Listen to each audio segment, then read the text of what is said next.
Hello बच्चों, स्वागत है आप सभी का मेकेटीजी के यूट्यूब चैनल पर, जहां पर बच्चों आज मैं आप लोगों के साथ कुछ इंपॉर्टेंट टिप्स डिस्कस करूंगा फॉर द अपकमिंग एग्जाम्स। ठीक है, वैसे तो आरआरबी जेई का एग्जाम मेन मैं फोकस लेके चलूंगा, बट ये टिप्स आप किसी भी एग्जाम पे अप्लाई कर सकते हैं। ठीक है, बहुत छोटी छोटी गलतियां होती हैं बच्चों, जो कि किसी एग्जाम में बैठने पर जब हम पेपर कर रहे होते हैं, उसकी प्रिपरेशन कर रहे होते हैं, तो वहां उन छोटी छोटी गलतियां जो हैं बच्चों, वो एक जगह जाकर कलेक्टिवली बहुत बड़ी ब्लंडर्स बन जाती हैं और फिर हमारा पेपर क्वालिफाई नहीं हो पाता है। बहुत छोटी छोटी गलतियां। आप मेहनत भी करते हैं, आप पढ़ते भी हैं, आप नोट्स भी बनाते हैं, आप एमसीक्यू प्रैक्टिस भी करते हैं, आप रिवीजन भी करते हैं, बट फिर भी एग्जाम क्वालिफाई नहीं हो पा रहा है। What is the reason? तो उन्हीं में से कुछ छोटी छोटी चीजें मैंने यहां पर एक लिस्ट बनाई है जो मैं आप लोगों के साथ डिस्कस करूंगा बच्चों, और आप लोगों को ये सारी मिस्टेक्स को लिख लेना है बच्चों एक पेपर पे और अपने कमरे में चिपका लेना है कि आपको ऐसा तो बिल्कुल नहीं करना है। ठीक है, चलिए देखते हैं बच्चों सबसे पहली चीज क्या है। सबसे पहली चीज बच्चों, सबसे पहली चीज जो मैं आपसे कहूंगा बच्चों यहां पर, वो है कि आप लोगों को टाइम मैनेजमेंट बिल्कुल नहीं आता है। टाइम मैनेजमेंट, ठीक है, टाइम मैनेजमेंट बिल्कुल नहीं आता है। देखिए, चाहे वो कोई सा भी पेपर है, आरआरबी का हो या कोई और भी हो, दो चीजें उन पेपर में आती है। एक तो नॉन टैक्स जरूर आता है, आपको पता है कोई ऐसा पेपर नहीं है जिसमें नहीं आ रहा, बहुत कम है, ना के बराबर। तो हम तो इसको लेके चलेंगे ना जो ज्यादा है। और बच्चों टेक्निकल भी आता है बच्चों। तो आप लोगों को इनके बीच टाइम मैनेजमेंट करना ही नहीं आता कि कौन सी चीज कितनी पड़ेगी। जैसे फॉर एग्जाम्पल अभी आरआरबी जेई का नोटिफिकेशन नहीं आया, लेकिन सीबीटी 1 की तैयारी आपको करनी पड़ेगी और सीबीटी 2 की भी कर रहे होंगे बच्चे। अब आपको ये नहीं पता किसे ज्यादा टाइम देना है, आपको ये पता चलेगा कब जब आप अपने आप से पूछोगे। यानी कि आपको अपने आप से पूछना है कि आपको सीबीटी 1 में और सीबीटी 2 में किसकी तैयारी पहले करनी है। जिस बच्चे का टेक्निकल स्ट्रांग है तो वो तो सीबीटी 1 अच्छे से करेगा, जिसका नॉन टेक्निकल स्ट्रांग है वो सीबीटी 2 अच्छे से करेगा। लेकिन होता अक्सर उल्टा है। होता क्या है बच्चों कि जिन बच्चों का टेक्निकल अच्छा है वो टेक्निकल पे लगे रहते हैं, क्योंकि वो चीजें समझ में आ रही है, उसके क्वेश्चन हो रहे हैं, तो उनके अंदर एक गलत कॉन्फिडेंस बिल्टअप हो रहा है कि भैया मुझे तो आता है। इसी तरीके से जिनका नॉन टेक अच्छा है वो सीबीटी 1 की तैयारी में लगे रहेंगे। नहीं, जब आप सीबीटी 1 की तैयारी कर रहे हैं तो इसके लिए हमने बच्चों एक 70-30 रूल निकाला है। जितने टाइम आप पढ़ते हो, पहले तो आपको यह पता होना चाहिए कि मुझे एक दिन में कितने घंटे पढ़ना है। 6 घंटे पढ़ना है, 7 घंटे, 5 घंटे, इस तरीके से जितने भी टोटल टाइम, मान लीजिए टी आवर्स आपको पढ़ना है पूरे दिन में, तो टी आवर्स का बच्चों 70% जो है बच्चों आप उस चीज को दोगे बच्चों जो कि आपकी कमजोर है। जैसे फॉर एग्जांपल किसी बच्चे का नॉन टेक कमजोर है तो वो नॉन टेक पढ़ेगा बच्चों, ठीक है, और 30% वो उसे देगा बच्चों जिसका टेक्निकल, जिसका बाकी का जो है बच्चों वो उसे देगा बच्चों जो उसका बच्चों कमजोर नहीं है। जैसे फॉर एग्जांपल आप सीबीटी 1 की तैयारी कर रहे हैं, अब सीबीटी 1 में आपको पता है कि नॉन टेक्निकल आना है कंप्लीटली, लेकिन आपको पता है कि आपका नॉन टेक्निकल अच्छा है, आपका रीजनिंग अच्छा है, एप्टीट्यूड अच्छा है, जनरल स्टडीज अच्छी है, ठीक है, लेकिन आपका टेक्निकल अच्छा नहीं है, तो क्यों ना आप 70% टाइम टेक्निकल को दे, 30% नॉन टेक को। समझ में आई बच्चों? Total okay. अच्छा, अब दूसरा एक अप्रोच होती है। दूसरी अप्रोच क्या है बच्चों? दूसरी कि सीबीटी 1 के लिए आप क्या कीजिए कि 70% आप अपना टाइम दीजिए नॉन टेक को, नॉन टेक, और 30% आप अपना टाइम दीजिए बच्चों टेक्निकल को। अब यहां पे ये चीज निकल जानी चाहिए दिमाग से कि आपका क्या अच्छा है, आपको देना है बच्चों। जबकि सीबीटी 2 में आपको क्या करना है बच्चों? 70% टेक्निकल को टाइम देना है और 30% आपको नॉन टेक को टाइम देना है। ठीक है, एक ये रूल होता है। मान लीजिए आपने 10 घंटे पढ़ना है तो 7 घंटे आप नॉन टेक पढ़ेंगे, सीबीटी 1 के लिए 3 घंटे टेक्निकल। ठीक है, जब सीबीटी 2 आएगा तो उल्टा कर दीजिएगा। तो एक बात तो ये बच्चों, आपको अपना टाइम मैनेजमेंट आना बहुत जरूरी है, बहुत जरूरी है बच्चों, टाइम मैनेजमेंट। दूसरा पॉइंट क्या है बच्चों? दूसरा पॉइंट है बच्चों आपका good notes, good concise notes. हम आपको डिटेल में पढ़ाते हैं, या आप जिस भी टीचर से पढ़ते हैं वो आपको इन डिटेल पढ़ाता है। ठीक है, मान लीजिए मैंने 6 पॉइंट लिखवाए किसी चीज के, 6 पॉइंट हमने लिखे किसी चीज के, ठीक है। अब इसमें से 3 पॉइंट ऐसे हैं जो आप बिना याद करे भी आपके याद हैं, तो आपको इन 3 पॉइंट के लिए कोई खास लेंथी स्टेटमेंट नहीं लिखना, बस छोटा सा कुछ लिख देना है। जैसे फॉर एग्जांपल मैं आपसे बताता हूं इन्वेस्टमेंट कास्टिंग, ठीक है। तो इन्वेस्टमेंट कास्टिंग में बच्चों आपको पता है कि वैक्स के पैटर्न यूज करते हैं, मेनली वैक्स के या मरकरी के, ठीक है, फॉर एग्जांपल। अच्छा, दूसरा आपका एक्सपेंडेबल मोल्ड है, एक्सपेंडेबल मोल्ड,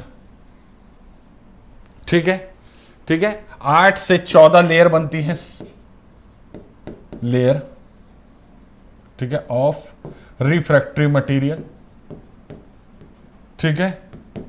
बहुत ही वेरी एक्यूरेट है, वेरी एक्यूरेट। तो ये वो चीजें हैं जो आपको पता है। अब इसमें से बहुत सारी चीजें ऐसी होंगी जो आपको हमेशा पता है। जैसे पहला पॉइंट, इसको लिखने की जरूरत ही क्या है, ये आपको हमेशा से पता है ना। दूसरा पॉइंट, इसको आपको लिखने की जरूरत क्या है, आपको पता है ना कि आप सोच के भी आंसर दे दोगे इसका। तो आपको वो पॉइंट्स लिखना है जो बहुत जरूरी है। जैसे इसी में इन्वेस्टमेंट कास्टिंग में होता है स्टक कोइंग, ये स्टेप क्या होता है इसके बारे में लिखिए, क्योंकि ये सबको नहीं पता है। पहली लेयर ऑफ सैंड जो हम डालते हैं, ठीक है, तो ये चीज आपको नहीं पता ना, आप ये लिखेंगे। तो नोट्स कैसे बनाने हैं, याद रखना, कंसाइज नोट्स बनाने हैं। आपको ऐसे नोट्स बनाने हैं कि जब एग्जाम टाइम आए तो एक दिन में आप पूरी थर्मल इंजीनियरिंग रिवाइज कर लें, ठीक है, एक दिन में आप पूरी प्रोडक्शन इंजीनियरिंग कर लें, और एक दिन में आप पूरी क्या कर लें बच्चों, डिजाइन पोर्शन कर लें। आप समझ रहे हैं, नोट्स ऐसे होने चाहिए, ठीक है, नोट्स ऐसे होने चाहिए बच्चों। अब इसके 2 तरीके हैं। कुछ बच्चे कहते हैं कि सर हमें याद नहीं रहता है, बिल्कुल सही बात है। तो आपने फुल लेंथ नोट्स बनाए जब तक कि आपका एग्जाम की डेट पास नहीं आई। लेकिन जब आप रिवीजन कर रहे हैं तो आप कुछ पॉइंट्स को तो फौरन बता दे रहे हैं कि ये पॉइंट आएगा, ये क्या आएगा, ये क्या आएगा, चौथा पॉइंट। अब आप भूल गए ना, तो चौथा पॉइंट के नोट्स बना लीजिए कि ये वाला पॉइंट मेरे याद नहीं है, ताकि एग्जाम से 1 घंटा पहले भी आप पूरा सब्जेक्ट रिवाइज कर पाए, ठीक है। तो जैसे जैसे आप सबसे पहली बार पढ़ा सब्जेक्ट, ठीक है, फुल लेंथ बनाया, जब आपने रिवीजन करा तो उसमें से कुछ चीजें आपको याद हो चुकी थी, तो आप जब रिवाइज कर रहे हैं तो आपको पता चल रहा है कि ये भी मेरे याद है, ये भी, तो उन्हें मत लिखिए। जो याद नहीं है उन्हें लिखते चले जाइए, जो बिल्कुल याद नहीं है उसे तीसरे रिवीजन में। तो इससे क्या होगा बच्चों, होते होते आपका 4-5 पेज में आ जाएंगी सारी चीजें।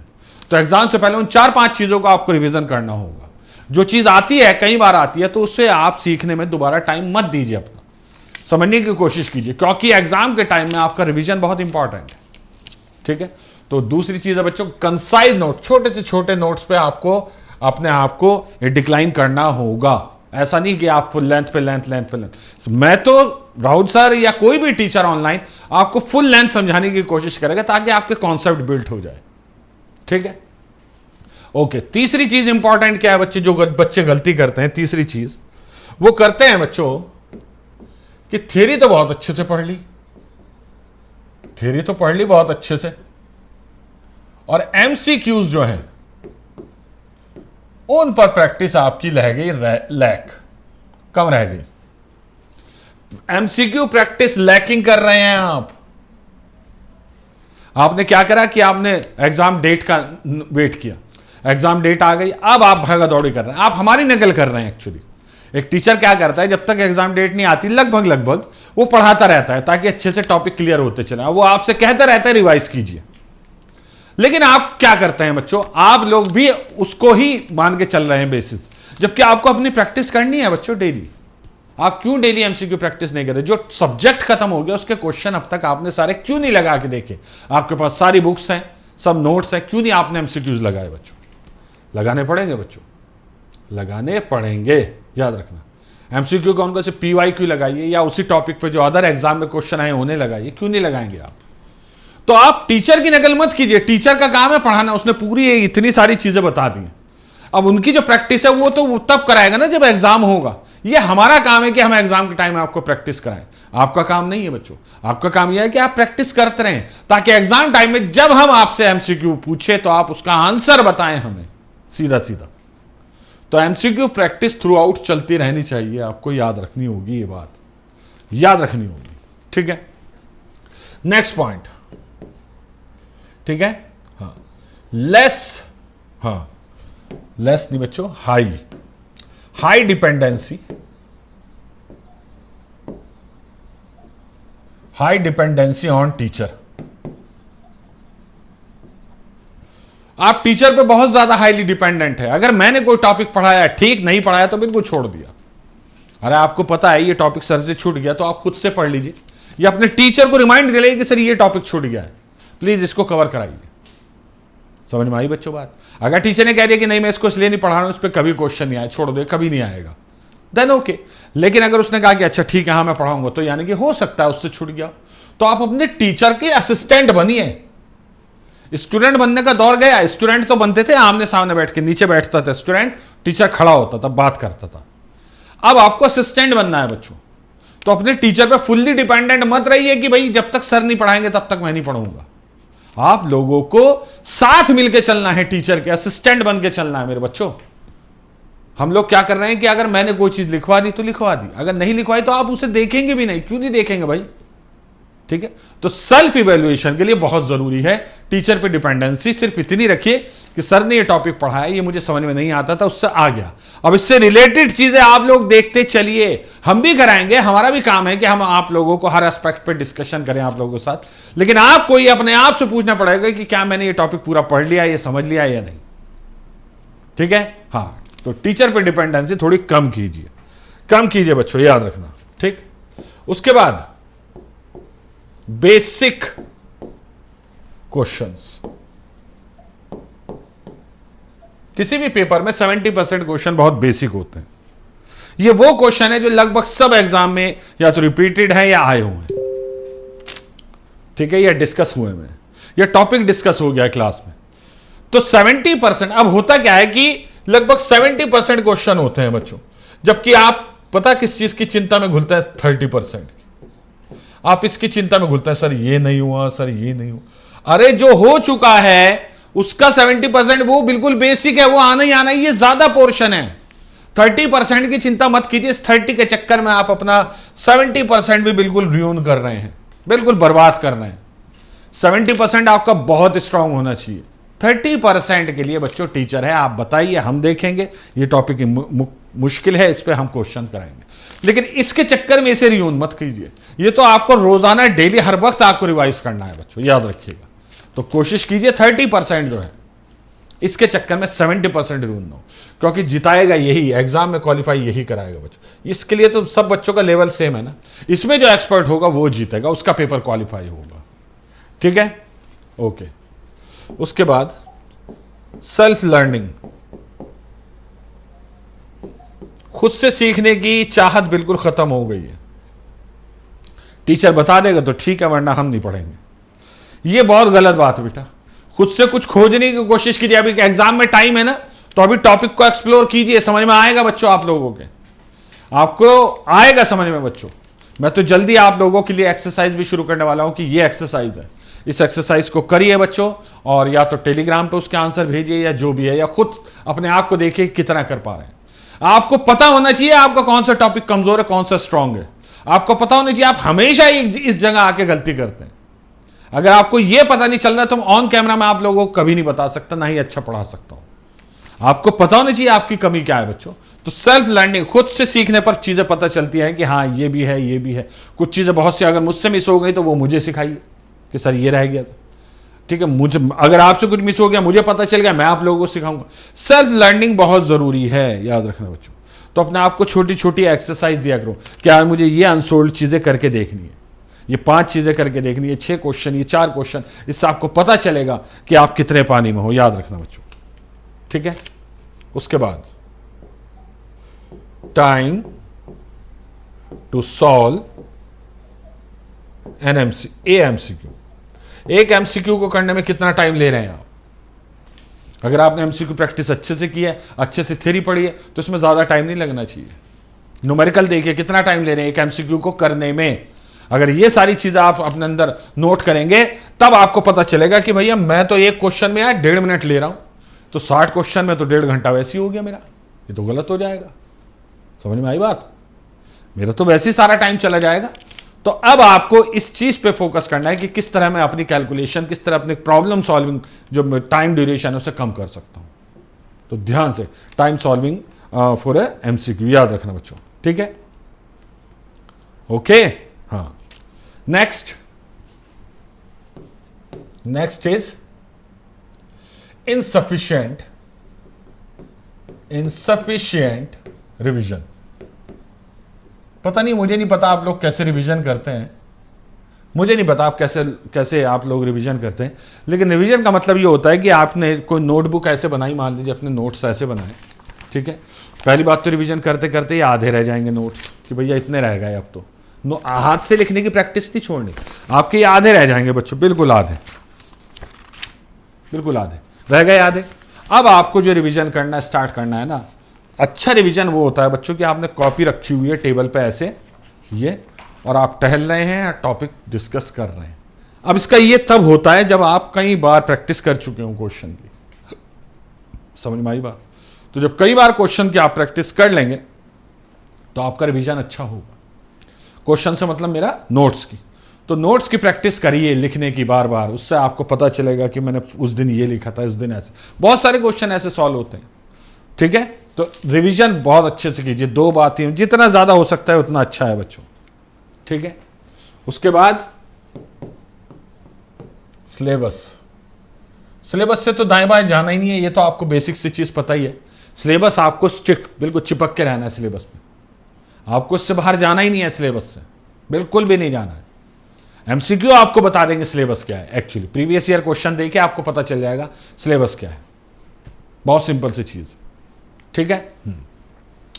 ओके, नेक्स्ट जो बहुत इंपॉर्टेंट है बच्चों, फॉलो वन टीचर। एक ही टीचर फॉलो कीजिए। एक टीचर का सिलेबस पढ़ लिया ना, अब इन सर से भी हम पूरा सिलेबस पढ़ते हैं, बहुत बड़ी गलती है, बहुत बड़ी। जब हमारे टाइम में इस तरह से ऑनलाइन टीचिंग नहीं थी तो हमारे टाइम में बुक्स का खेल होता था कि यार मैंने एग्जाम से पहले इस बुक से प्रैक्टिस की है, अब मुझे तुम ये बुक ला के दे देते हो, दूसरी बुक, कि भाई ये दूसरी बुक है, इस बुक से पढ़ ले, इस यहां से क्वेश्चन आएंगे। अब मत करो ये काम, क्योंकि बेसिक फंडामेंटल दोनों के सेम होंगे, याद रखना। ऐसा नहीं है कि एक में फंडामेंटल अलग समझाएं, दूसरे में फंडामेंटल अलग समझाएं, नहीं। एक टीचर फॉलो करो, उसी के फंडामेंटल का यूज करो, उसी के हिसाब से एमसीक्यूज करके देखिए क्या क्वेश्चन आ रहे हैं या नहीं पकड़ में, ठीक है। तो एक ही चैनल पे स्टिक रहिए, चिपके रहिए, ऐसा नहीं कि यहां से भी देख लो, यहां से भी देख लो, उससे कुछ नहीं होता बेटा, टाइम वेस्ट के अलावा। आपको पूरा दिन में मान लीजिए लाइव क्लासेस 2 या 3 देखनी है, 3 घंटा, बाकी के 4 घंटे प्रैक्टिस कीजिए जो आप पढ़ाएं। आप करके देखिए ऐसा 1 महीना करके देखिए आपके एमसीक्यू जो सॉल्व करने की वो है बच्चों, एबिलिटी कितनी हाई हो जाएगी, ठीक है। तो एक आपको ये याद रखना है बच्चों, ठीक है। ओके, तो ये 11 पॉइंट मैंने आपको बताए बच्चों, 11 पॉइंट बताए, ठीक है। और 12वां पॉइंट ये है बच्चों, 12वां पॉइंट ये है कंसंट्रेशन। जब आप क्लास में हो या जब आप पढ़ रहे हो तो बस अब आप पढ़ रहे हैं, अब आपका दिमाग कहीं और नहीं जाएगा, आपको फोकस करना है चीजों पे, फोकस कीजिए। इसका तरीका अच्छा ये होता है कि आप 40 मिनट की क्लास रखिए, 10 मिनट का ब्रेक लीजिए, फिर 40 मिनट की क्लास रखिए, फिर 10 मिनट का ब्रेक लीजिए, या 25 मिनट की क्लास रख के 5 मिनट का ब्रेक लीजिए। समझ में आई बच्चों बात? आपको शॉर्ट ब्रेक ले लेकर पढ़ाई करनी है, लेकिन करनी है कम से कम 3 से 4 घंटे लगातार। 5 घंटे भी कर सकते हैं, 6 भी लगातार, लेकिन बीच में 5 मिनट का 25 मिनट के बाद गैप वो लीजिए, या 40 मिनट के बाद 10 मिनट का गैप लीजिए। इससे एफिशिएंसी बढ़ती है पढ़ने की।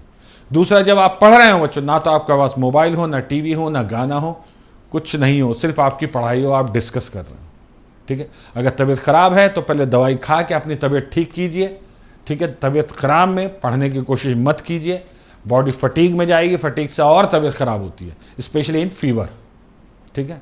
तो अपने आप को दुखी मत कीजिए, अपनी बॉडी को दुखी मत कीजिए, अपनी बॉडी को एफिशिएंट बनाइए बच्चों। याद रखना, आप 12-13 घंटे काम कर सकती है इंसान की बॉडी कंटिन्यूसली, लेकिन ये 5-5, 10-10 मिनट के जो ब्रेक हैं ये बहुत इंपॉर्टेंट होते हैं। तो एक आपको ये याद रखना है बच्चों, ठीक है। तो ये सारी चीजें मैंने आप लोगों के साथ डिस्कस करी, ये वो छोटी छोटी चीजें हैं जिनसे एग्जाम क्वालिफाई जल्दी होता है, ठीक है। तो आई होप आप लोग इस प्लान को जरूर फॉलो करेंगे, ठीक है। और जो बच्चे अभी तक हमारे साथ नहीं जुड़े हैं वो जुड़ जाइए, सब्सक्राइब कीजिए हमारे चैनल को, और हमारी ऐप डाउनलोड कर लीजिए जिसमें रेलवे के ठीक है, लिए बहुत अच्छे अच्छे कोर्सेज लॉन्च किए गए हैं। इवन प्रोडक्शन इंजीनियरिंग का भी एक्सक्लूसिव एक कोर्स डाला गया है ताकि आप लोग बच्चों से ध्यान उससे प्रोडक्शन पढ़ सकें, सिर्फ प्रोडक्शन के लिए। ठीक है, तो आप लोग बच्चों जो भी आपकी अकॉर्डिंग टू रिक्वायरमेंट जो वो है बच्चों आपका कोर्स, उसे परचेज कीजिए, उसमें अपने आप को इनरोल कीजिए, पढ़ना स्टार्ट कर दीजिए।